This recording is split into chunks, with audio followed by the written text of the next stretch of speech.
It's all fine. This part is fine. This is not about IELTS.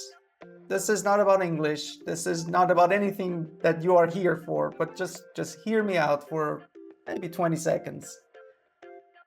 Well, the little Google search has told us that you are preparing for IELTS General Training module and you are looking for some Task 1 letter assessment.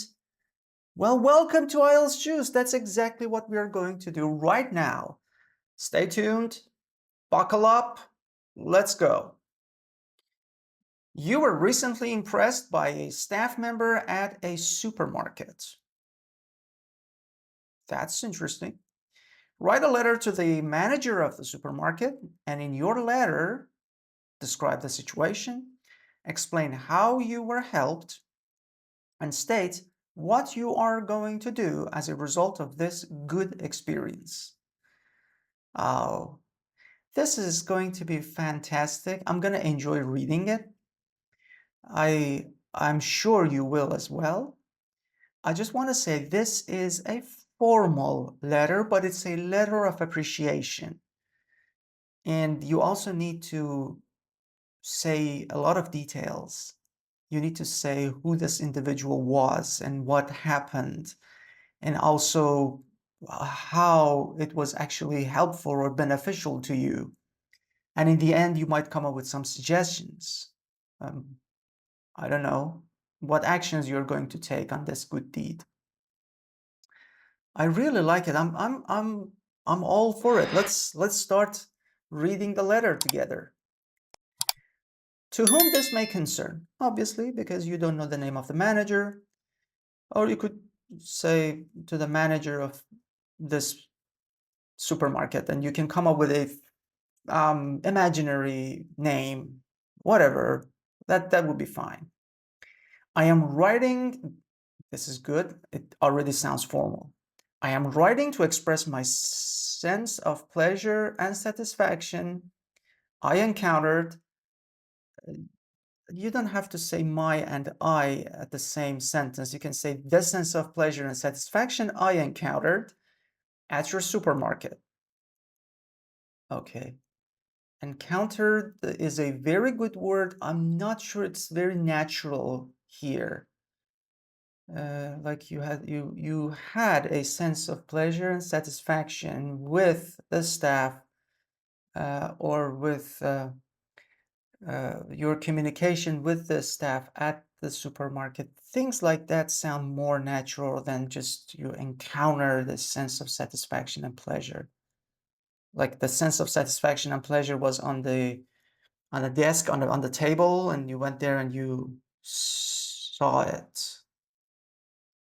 It's not wrong. I'm just saying normal English people may not always use this word in this context. I accidentally left my mobile phone in a grocery basket when I was shopping on April 14th, on the same in the same year, of course, at your supermarket situated on Pekini Street. Nice. Well, that's nice. So why am I saying nice? Because this has very good details. You know the date, you know the place. It can be a name of any street. And you also said that you left a valuable item in a grocery basket, the grocery basket which belonged to the supermarket, and you were shopping at that supermarket. So this is interesting. That's a very good opening. After an hour, I need a comma here, I discovered the loss of my cell phone. Cell phone, American English, mobile phone, British English, both are fine.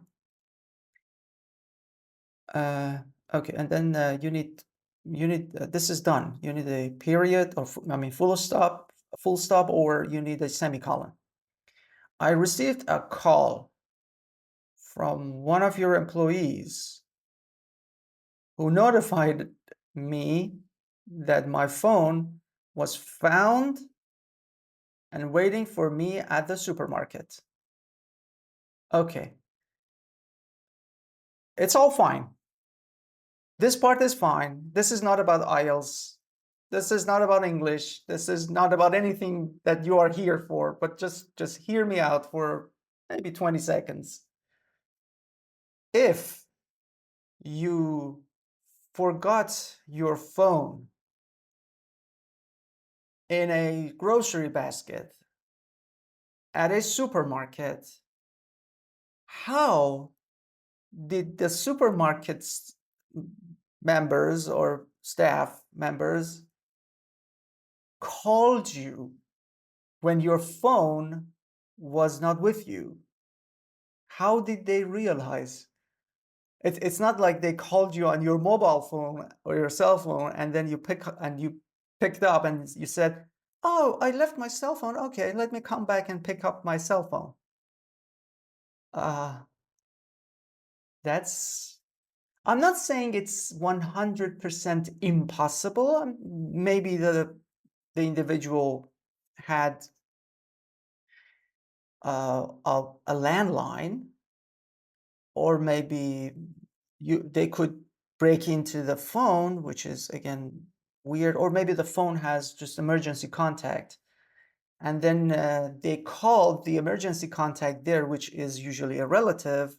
The relative was the person who received the call, not the owner of the phone. So this is just for fun, guys. I'm just this hasn't I'm just talking. We're just talking here. It has nothing to do with IELTS. It is not going to be scored. It is not going to affect the score.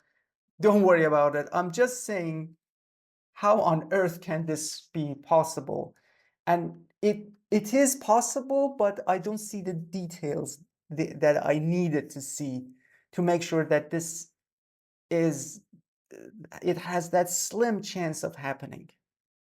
Anyway, thank you for listening. Let me go back to wear my assessment hat and go back to my previous role and continue reading the sentences and assessing them. So thank you for your listening. I was really shocked by the attitude your shop assistant presented. Me too.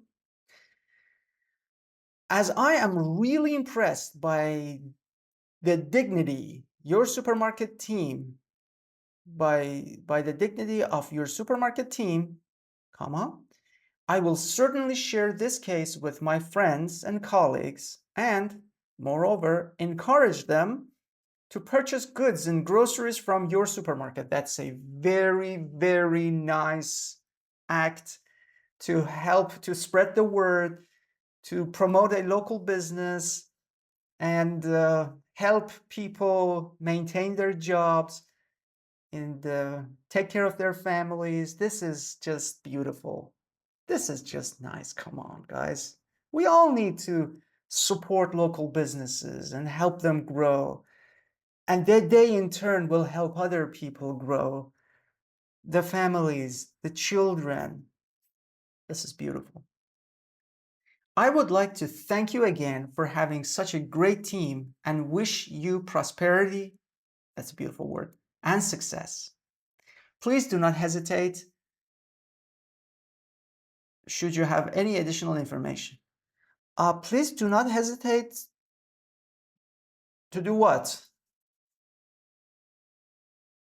I'm just saying, please do not hesitate to contact me, probably. And should you have any additional information? What do you mean by additional information? What additional information? About shopping risks? About my cell phone? About the supermarket's expansion plan? The list of discounts? Or the discounted goods? This is a little vague. Yours sincerely. We normally don't end a letter that starts with "to whom it may concern" and you don't know the name of that individual.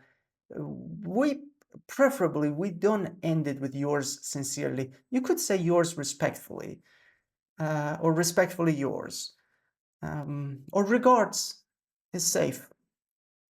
But yours sincerely is mostly reserved for letters that you start by addressing the individual himself by their names and their titles, of course, in a formal manner. This is recently been a little bit loosened, and the people I saw many formal letters that they do not necessarily follow this rule, but I still urge you to observe this. If you start your letter by saying the name of that individual, you can end it by saying yours sincerely. But if you don't know which individual you're addressing, simply say regards or respectfully yours. And that would be something safe. 156 words is definitely more than 150, so it meets the condition. Now let's look at the band descriptors. Okay, good. Vocabulary range, grammatical range, both are sufficiently varied. I do not see many mistakes in either of them. And the communication is quite natural. Yes, the communication some words could have been used more appropriately. That's why some of the uncommon words are used, but with a little bit awareness of their style and collocation. So it's not full awareness of the collocation and style. And they did not affect my understanding. It's just the knowledge to smoothly use the proper collocation for that specific context is not there. And that is the reason why it stays at 7. And the issue I had was with some transitions that I fixed as I was reading between one sentence to another, and the referencing that I had to say which one, which item. The dignity, for instance, not general dignity. And that's, or when you say we need more information, like which information, what does it refer us to? We don't know. So that was a little bit referencing issue and a little bit maybe not mechanical between sentences, just not very well transmitted. That's the way I can say it, from one sentence to another. And as for task achievements, I mean, I totally understood the whole story. There was a staff member, the date was correct, the street name was there, the restaurant was, what was that? The supermarket.